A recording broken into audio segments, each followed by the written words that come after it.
नमस्कार। कल से सोशल मीडिया पर एक पोस्ट कई सारे सेलेब्स और कई सारे लोगों ने अपने अकाउंट से डाली है and it says all eyes on Rafah. जिन लोगों को नहीं पता उन्हें बता दूं कि राफा एक सिटी है पैलेस्टीन की जो गाजा के सदर्न पार्ट पर पड़ती है। जब से इसराइल और हमास की जंग की शुरुआत हुई है तब से यहाँ कई सारे सिविलियंस जिसमें बच्चे, बूढ़े और महिलाएं भी शामिल हैं वो रिफ्यूजी बनकर रह रहे हैं। और संडे लेट नाइट इसराइल की आईडीएफ यानी इजरायली डिफेंस फोर्स ने एक एयर स्ट्राइक लॉन्च की जिसमें एलिजिडली 45 लोग मारे गए और 200 से ज्यादा लोग बुरी तरह घायल भी हुए। राफा पर किए गए इस हमले पर इसराइल को ग्लोबली कंडेमनेशन झेलना पड़ा है क्योंकि इसराइल ने एक टाइम पर खुद इस शहर को गाजा के सिविलियंस के लिए एक सेफ टेरिटरी डिक्लेयर किया था, जिसका मतलब था कि इसराइल इधर हमला नहीं कर सकता।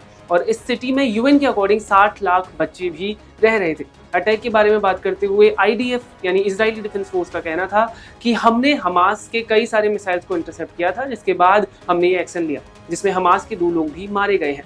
इससे पहले भी इसराइल का कहना था कि राफा में हमास की कई सारी टनल्स हैं जो इजिप्ट और बाकी कंट्रीज की तरफ जाती हैं, जिस वजह से इसराइल ने इससे पहले भी राफा बॉर्डर के आसपास अपने मिलिट्री ऑपरेशंस को बढ़ाया था। वहीं इसराइल के प्राइम मिनिस्टर बेंयामिन नेतन्याहू ने इस अटैक को एक ट्रेजिक मिसहैप कहा है। इस अटैक के बाद इसराइल को ग्लोबली कई देशों की तरफ से नाराजगी झेलनी पड़ी है। फ्रांस के प्रेसिडेंट इमैनुअल मैक्रोन ने कहा है कि इसराइल को अपने इन ऑपरेशंस को तुरंत रोक देना चाहिए क्योंकि गाजा में अब कोई भी सेफ प्लेस नहीं बची है जहां सिविलियंस जाकर रह सके। इसके अलावा कई सारे लीडर्स और यूएन ने भी इसराइल के इस स्टेप को कंडेम किया है। यूएन चीफ एंटोनियो गुटरेस ने भी इस अटैक पर रिएक्ट करते हुए कहा है कि गाजा में अब कोई भी सेफ जगह नहीं है, दिस हॉरर मस्ट स्टॉप। वहीं यूएन की तरफ से भी एक बयान में कहा गया, इस पर रिएक्शन आया कि पिछली रात से जो आई तस्वीरें हैं वो इस बात का सबूत हैं कि गाजा पृथ्वी पर एक नर्क बन चुका है।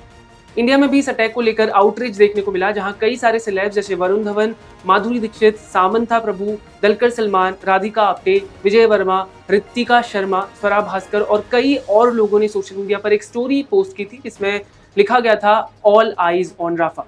इसराइल का यह अटैक आया सीरीज ऑफ इवेंट्स के बाद। पहला, इंटरनेशनल कोर्ट ऑफ जस्टिस की जजमेंट जहां कहा गया था कि इसराइल को तुरंत राफा पर अपने मिलिट्री ऑपरेशंस रोकने होंगे। कोर्ट ने यह भी कहा था कि इसराइल हेल्प पहुंचाने के लिए इजिप्ट के साथ राफा क्रॉसिंग को खुला रखे और यूएन इन्वेस्टिगेटर्स को एलिजेड वॉर क्राइम्स के बारे में सबूत जुटाने के लिए भी परमिशन दे।